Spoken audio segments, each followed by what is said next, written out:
For the people who have been telling God, I want out of this place. I want more out of life. I am tired of being lost and confused. I know that there's more to me. I know that I hold a special gift. I know that I have more. But God, I want out of this place. I am tired of going around in circles. I am tired of being in the same environment. I am tired of experiencing the same type of people, the same type of spirit, just with another face. I am tired, God. I want out. How can I access my breakthrough in my life? I've been praying for a breakthrough, God. I have not seen anything. How do I get out of this place? Come on now. For the people who have been crying out to God, saying, I want more. I know that I'm more. I want you to know God has heard you. And I come here with the message. I want you to remember, one messenger with many messages. Come on now. I am going to teach you how to access breakthrough. This is not a game. This video is not just motivation. This video is going to be teaching. I may do, different parts of this video, maybe 3 parts, depending on everything that God gives me to give to you. But this is a letter from God. This envelope represents a message, a letter from God to you. I know that you're tired. I know that you are more. I know that you're sick and tired of being in the same place. I know every year it's the same old thing. I know. And you feel like you're running around with your head cut off. Do this, do that, do this. Everything you try to do, people tell you to do, it's not working. It's not working. But I'm going to teach you how to access breakthroughs. I'm going to teach you how to flourish in your life. Come on now, catch them diamonds. I'm about to teach you how you do this. Let's start right here. The word of God says, I knew you before I formed you in your mother's womb. This means God already has your identity and purpose. These two things come together. Sense of identity and purpose, right? And what happens when we come into the world? We have no knowledge of identity nor purpose. And this is how we end up being followers, when really God has created you to be the leader, but you just don't know that yet. This is how we end up following everybody around us, following society, being lost. Now we're confused. Now we got so much mess in our life that, we don't know what to do anymore, because God, I am up to here in mess. I done got myself so far caught up in so many different things. God, can I be saved? Can I come back? Can you bring me back? Can I be revived? Yes. Come on now. And this is why I'm doing a teaching about becoming more spiritual. There needs to be a spiritual awakening, because the only way you can, access identity and purpose is through a spiritual connection with God. It cannot be with religion. Religion is just an organization. It's just like it's a group. You cannot access God with religion. There needs to be a spiritual awakening, meaning you have to know how to hear from God on a spiritual level, right? God is in spirit, and then you got the Holy Spirit. How can you be led if you do not know how to hear and you're not mature in the spirit? The only way to access the identity and purpose is through a spiritual connection, being in a line with God, the supreme, the source. You understand what I'm saying? That is the only way. Other than that, you can go to church for many years, check off your list. We went to church today, check. We went out to eat, check. I read my Bible, check. It does not matter. You can do all of that and never come into a spiritual awakening of knowing identity and purpose, right? I'm teaching you something that I learned. This is real work, okay? Real deal. Let's move on. And let me go here. You can spend many years praying for a breakthrough. God, will you send somebody to just bless me, to be a breakthrough that I need, God? Will you just send this? When you send that, will you do this? Will you do that?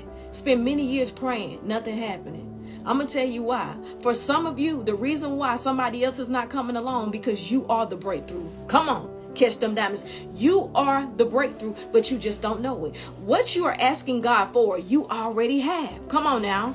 Listen, I'm teaching you about a blueprint. God said, I knew you before I formed you. So I already know what I gave you. You just don't know it. You have treasures. This letter, I'm telling you, it's in your letter. Once you have a spiritual awakening where you can hear from God, then you can open up this letter and read and see what all you have. You don't know what you have. The letter is just sitting. Meaning that connection between you and God, so you can hear from God on your own, you probably haven't got there yet. You see what I'm saying? So you depend on other people to, tell you what God is saying. Nothing's wrong with that for a little while. But there needs to be a spiritual connection there so that when you speak, God responds and you hear from God. That's where you got to get to. You see what I'm saying? That's why I talk about spiritual awakening. Because without that, you're going to be lost. You're going to follow everything around you. And you're going to keep asking God for so many things that you already have access to. Then you're going to think God is not coming through for you. Well, God is not real. God doesn't work. Why he ain't doing it for me? Why you doing it for them? Because maybe they have accessed God on a spiritual level. Come on now. Have you ever seen somebody, in their life, what they're doing in their life is working for them? They're flourishing. Like you can tell they're made for what they're doing. That's because they done got access to their identity and purpose. And once you get access to that, nothing can stop you then. You're on your way. Okay, let's keep going. And here is another important factor.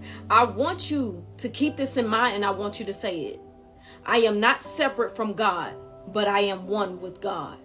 I am saying that also because a lot of times guilt and shame and our belief system about ourselves is what separates us from God. When we think, oh, I did this, I'm a sinner, I've done this, God is not pleased with this. So we're shamed away from God. You know what I'm saying? And a lot of times if you're in an environment with people that don't know how to love you to God, you see what I'm saying? But they know how to, push you away from God by trying to shame you. You see what I'm saying? You get where I'm going? There are so many people who will shame you away from God. You see? They'll do that before they love you into God. You see what I mean? And pull you in that direction. So you have to come in your mind and say, I am one with God. I am not separate. And God's plans is to prosper me. See, now you got to believe that too.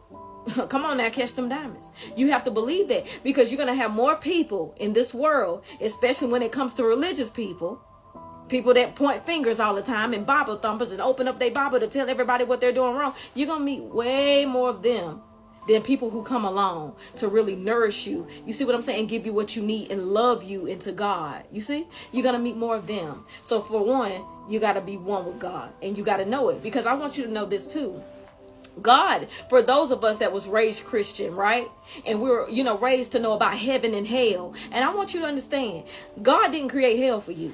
When God had you in mind, said, when I created you in your mother's womb, before I created you in your mother's womb, God didn't create hell for you. God created life and purpose for you. Come on now. You got to speak over yourself. You got to know that. See, no sin that you commit against God, right? I'm trying to tell you, any sin that you're committing against God and you thinking that this is going to keep you separate from God, it's not. The entire time while I was not in alignment with God, right? And I'm still doing my own thing in life, I still had a relationship with God. It didn't change the plans. You see where I'm going with that? So stop letting people shame you away from God because they don't like your life. They don't like you. They don't like who you hang with. You get what I'm saying? Stop letting people shame you away from God because I'm trying to tell you, you got treasures. Come on, listen. What I tell you about the letter, there is a letter. And a lot of people not going to give you the letter, the real letter. They going to give you what they want to give you. They going to tell you what they think that God thinks of you based off how they feel about you. And if you keep listening to them and opening up what they said, that ain't what God said. That's what they say. I'm trying to teach you how to access God on your own. Come on now. Let me make sure that I'm clarifying what I meant. When I talk about committing sins, like, the things that we do that we feel like God would not be pleased with, like you might fornicate, you might be abusing alcohol, abusing drugs, you dealing with, your attitude or, things like that we deal with, that we feel guilty about, or, our lifestyles, who we're dating, what we do, we hanging at the clubs, stuff like this, where we feel like we done so much wrong that God has changed his mind. That's what I meant by that. Let's be clear. No, God ain't changed the mind. I'm trying to tell you the entire time while I'm not fully in alignment with God and I'm still doing my own thing. Come on. God's plans never change. And you see what I'm saying? But people are trying to make you think God's plans have changed based off what you did. Oh, I know who you hang with. I know what you be doing. Oh, you ain't innocent. They try to make you feel like God has changed the plans. I'm trying to tell you the plans has never changed. I'm trying to tell you, when God has planted you and says, I will raise you up to be this, I'm raising you up to be that, those plans do not change. Now, it is up to you to fall in line, to have this spiritual awakening in your life, to fully surrender to God and says, I'm ready for the journey. I'm ready for the path. I'm ready to say yes. That's up to you. Because I'm trying to tell you that, listen, you are already loaded with treasures. You are already loaded with breakthroughs in your life. Come on now. I'm telling you, it is already a part of the plan. It's already in your package. It's in the blueprint. You see what I mean? You see? And I hope this is helping somebody. Stop condemning yourself so much too, because I'm telling you, it's not going to work when you condemn yourself or when you're around people that constantly condemn you. Of course, you're not going to see yourself as somebody that God is using. Of course, you're not going to see yourself as somebody that God is blessing and giving breakthroughs to. Come on now. When I first started, I didn't think God used me. I thought they had it wrong. When I met the man of God, my spiritual advisor, he's a prophet. When I met him and his wife, when he said God is using you to be a leader and a voice for his kingdom, how? Me? I thought, is there some type of dress code? I didn't think I could rock my windbreakers and hats and be somebody that God choose. You see what I'm saying? God does the opposite of what people out here be talking about. Because they don't really experience God. Most people just talk about it. But to experience God, when you experience God, then you know what's real. Catch them diamonds, okay? Look, I'm going to close the message here. Let's go to part 2 if you're interested. If not, we'll catch you next time. Catch them diamonds.